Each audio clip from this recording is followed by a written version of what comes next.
सभी को मेरा राम राम। आज हम बात करेंगे कि जो एचपीएससी पीजीटी के इंटरव्यू चल रहे हैं। मेरा 7 मार्च को इंटरव्यू था, फाइनल रिज़ल्ट भी हमारा आ चुका है। तो मैं आप सबको ये बताना चाहूँगी कि इंटरव्यू में मुझसे कौन कौन से प्रश्न पूछे गए। तो आज उसी को लेकर मैं वीडियो बना रही हूँ। तो 7 मार्च को जब हम एचपीएससी ऑफिस में सबसे पहले गए थे, तो वहाँ पर जो सभी कैंडिडेट है वो आ गए थे। साढ़े आठ बजे के करीब हमारी एंट्री एचपीएससी ऑफिस में हो चुकी थी। उसके बाद एंट्री होने के बाद हम सभी हॉल में बैठे हुए थे। वहाँ जो एक एचपीएससी का मेंबर आया, तो उन्होंने कुछ बातें बताई एचपीएससी की पारदर्शिता को लेकर कि आपको क्या करना है, आप स्वभावी टीचर है, अच्छे है, तो इंटरव्यू में आपको घबराना नहीं है। तो उन्होंने इस तरह की जो पॉजिटिव बातें हमें बताई। उसके बाद हमें roll number wise document verification के लिए बुलाया गया। डॉक्यूमेंट वेरिफिकेशन के तुरंत बाद हर एक बच्चे की बायोमेट्रिक हो रही थी। बायोमेट्रिक के बाद फिर सबको ऊपर भेजा जा रहा था। जो ऊपर बिल्डिंग थी उसमें जहाँ पर इंटरव्यू चल रहा था, वहाँ कुछ चेयर लगी हुई थी, चाय पानी सब प्रबंध था। मैंने भी चाय ली थी वहाँ पर। तो वहाँ पर 4-4 बच्चों को बुलाया जा रहा था। जो बोर्ड के मेंबर थे वो 4-4 बच्चों को बुलाकर उनको चिट दे रहे थे और एक आईडी नंबर उनको दे रहे थे।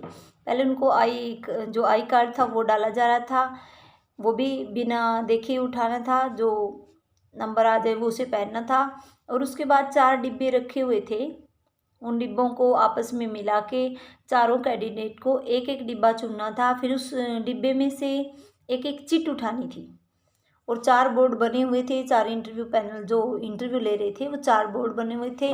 तो फिर उस जो डिब्बे में से हमने चिट उठाई थी उस पर लिखा हुआ था उस बोर्ड का नाम कि आपको किस बोर्ड में जाना है। फिर जो भी बोर्ड आता था उस बोर्ड में उस बच्चे को भेज दिया जाता था। तो मेरा जो बोर्ड आया था वो बोर्ड नंबर 2 था।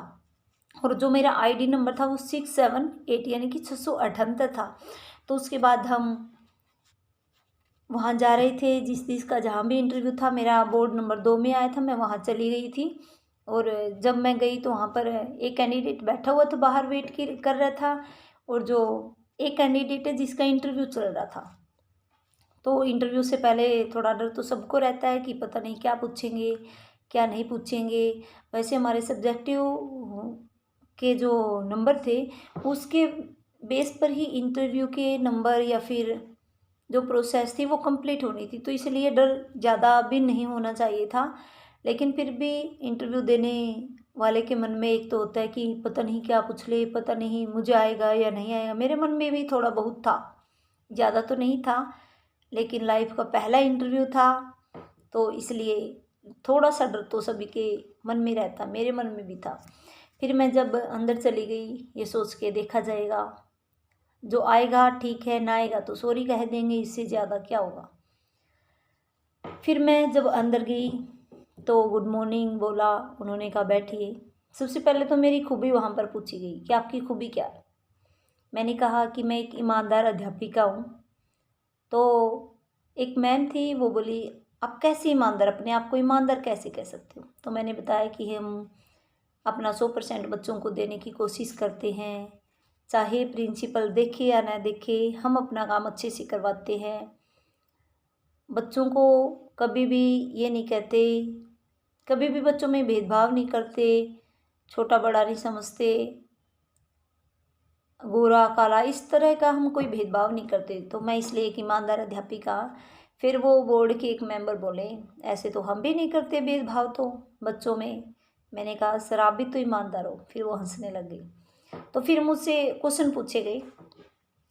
सबसे पहले जो मुझसे पूछे गए थे, जो पिछली वीडियो में मैंने बताया कि हरियाणा जीके के क्वेश्चन 3-4 ही पूछे गए थे जो बहुत ईजी थे। उसके बाद हिंदी से रिलेटेड जो क्वेश्चन है कम से कम मुझसे 25 से 30 क्वेश्चन पूछे गए। और 25 से 30 क्वेश्चन में हो सकता है 5-6 का जवाब मुझे ना भी आया हो और नहीं भी आया था शायद। लेकिन मैंने पूरा विश्लेषण करके ये देखा है कि मुझसे कौन कौन से, पूरा याद करके ये लिखा है कि मुझसे कौन कौन से क्वेश्चन पूछे गए थे ताकि मैं आप लोगों को बता सकूं और आगे आने वाले जो भावी अध्यापक है उनकी सहायता हो सके। तो सबसे पहले मुझसे ये पूछा है कि वर्णिक छंद का उदाहरण बताइए।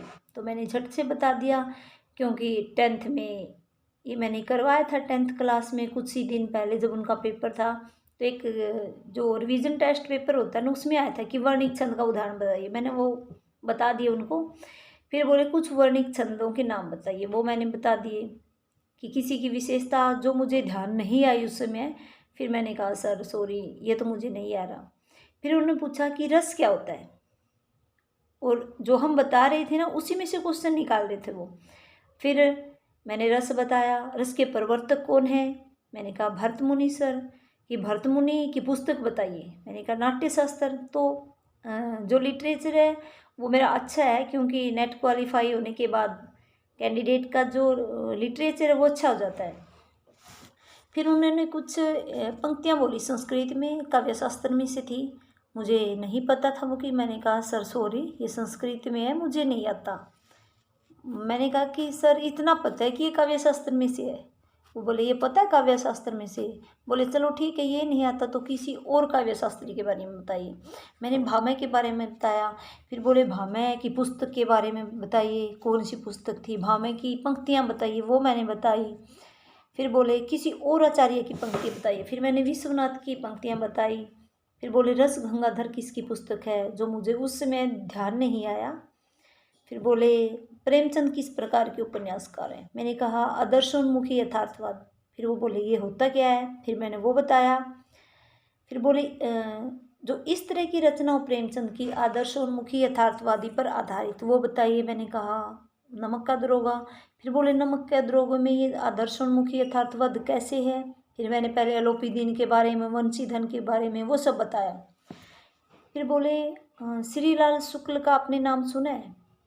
मुझे अच्छे से सुनाई नहीं दिया, श्री प्रकाश शुक्ल सुनाई दिया। मैंने कहा सर नहीं, मैंने तो नहीं सुना है, कभी पढ़ा भी नहीं है लिटरेचर में।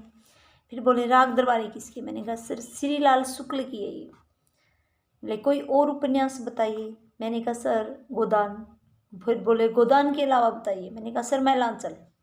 बोले किसका है? मैंने कहा सर फणीश्वर नाथ रेणु का है। तो उन्होंने कहा कि रेणु जी किस प्रकार के उपन्यासकार हैं। मैंने कहा आंचलिक उपन्यासकार है। आगे तो उन्होंने नहीं पूछा कि आंचलिक उपन्यासकार क्या होता है। फिर दूसरे जो वहाँ पर इंटरव्यू में थे सर, वो बोले सूफी काव्य की रचनाएं बताइए कोई भी। मैंने 5-6 बता दी कि पद्मावत है, जो नूर मोहम्मद है, नूर मोहम्मद की जो अनुराग बांसुरी है, इस तरह की मैंने बता दी।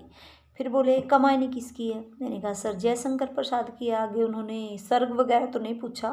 मन्नू मन का प्रतीक है, ईड़ा बुद्धि का प्रतीक है, इस तरह उन्हें 1-2 क्वेश्चन मुझसे किया, वो मैंने बता दिया।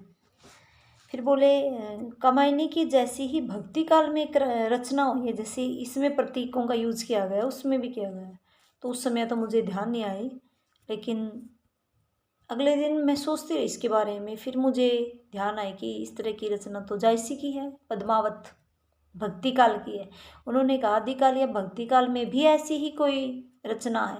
उस समय तो मुझे ध्यान नहीं आया, लेकिन जो अनटच क्वेश्चन था, सिर्फ और सिर्फ एक क्वेश्चन मैंने आज तक कहीं भी नहीं पढ़ा था, वो मुझसे पूछा गया था। बाकी मुझे क्वेश्चन एक आध याद नहीं था, वो मैंने सॉरी बोल दिया था कि पढ़ा तो है लेकिन याद नहीं आ रहा, लेकिन अनटच तो एक ही पूछा था। फिर बोले साधारणीकरण क्या होता है। साधारणीकरण के बारे में मैंने बताया कि जब हम काव्य को पढ़ते हैं या फिर कोई नाटक वगैरह देख रहे होते हैं और उसी के भावों में हम रम जाते हैं, तो वो साधारणीकरण होता है। बोले इसकी परिभाषा क्या है। परिभाषा मैं अच्छे से नहीं दे पाई उसकी, क्योंकि काव्य शास्त्र तो मैं पढ़ के नहीं गई थी, जो सिलेबस में नहीं दिया गया था। फिर उन्होंने कहा ग्रामर से विशेषण पढ़ा के दिखाइए हमें। मैंने खड़े होकर ऐसे ही पढ़ा दिया, कोई डेमो के लिए उन्होंने नहीं बोला, उसके बाद डेमो के लिए बोला गया। फिर एक सर ने कहा कि आप मार्कर उठाइए, कम से कम 15 शब्द मुझसे लिखवाए गए, शुद्ध है शुद्ध, शायद 1-2 हो सकता मुझसे गलत भी हो गया, से अंतर्दृष्टि, उज्ज्वल, आशीर्वाद, इस तरह के वर्ड जो हिंदी में होते हैं शुद्ध है शुद्ध के चक्कर में। फिर उन्होंने पूछा एक लोकोक्ति बताइए। अब लोकोक्ति पढ़े तो मुझे बहुत दिन हो गए, मुझे आई याद कि बिल्ली के भागों छिंका टूट गया। बोले इसका अर्थ बताइए, मैंने वो भी बता दिया। फिर बोले इसके वाक्य में प्रयोग कीजिए। मैंने कहा कि सर जो 12th पास, जो कोरोना में 12th पास बच्चे हुए थे ना, उनको डाक विभाग में नौकरी मिल गई। मानो ये बिल्ली के भागों छिंका टूट गया। वो बोले ऐसा तो नहीं है कि कोरोना में पेपर ना हुए हो, पेपर तो हुए। मैंने कहा सर नहीं, +2 के पेपर नहीं हुए थे कोरोना में, और परसेंटेज उनको 100 की 100% मिली थी, तो इसलिए उनको डाक विभाग में नौकरी मिल गई। फिर वो सर और मैम डिस्कस करने लगे कि हाँ ऐसे ही हुआ था, और इसी नौकरी में ना डाक विभाग वाले में वो एग्ज़ाम नहीं होता, मेरिट बेस पर बच्चे लिए जाते हैं। तो इस तरह उन्होंने बात की, तो शुद्ध मुझसे लिखवाए गए। मैंने आपको बताया है कि कौन कौन से कम से कम जो ये क्वेश्चन हो गए 27-28 क्वेश्चन मैंने आपको बता दिए हिंदी के, शायद 1-2 ध्यान में ना रहा हो।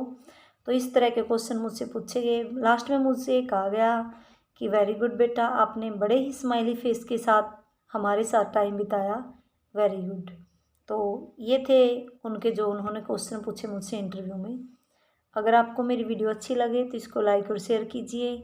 मेरा मकसद सिर्फ़ और सिर्फ इतना है कि जो मैंने अचीव किया है, अगर मेरे कारण कोई बच्चा मोटिवेट होकर कुछ अचीव कर पाता है तो ये मेरे लिए बड़े ही गर्व की बात होगी। Thank you. और आगे इस प्रकार की वीडियो आती रहेंगी। आपके साथ मैं अपना अनुभव भी शेयर करूँगी, मेरी जर्नी किस प्रकार की रही, मैंने किस तरह से तैयारी की, कौन कौन से नोट्स मेरे पास है, कौन सी बुक है, कैसे पढ़ना चाहिए, वो सब मैं आपके साथ शेयर करती रहूँगी। तो बने रहिए मेरे साथ। Thank you.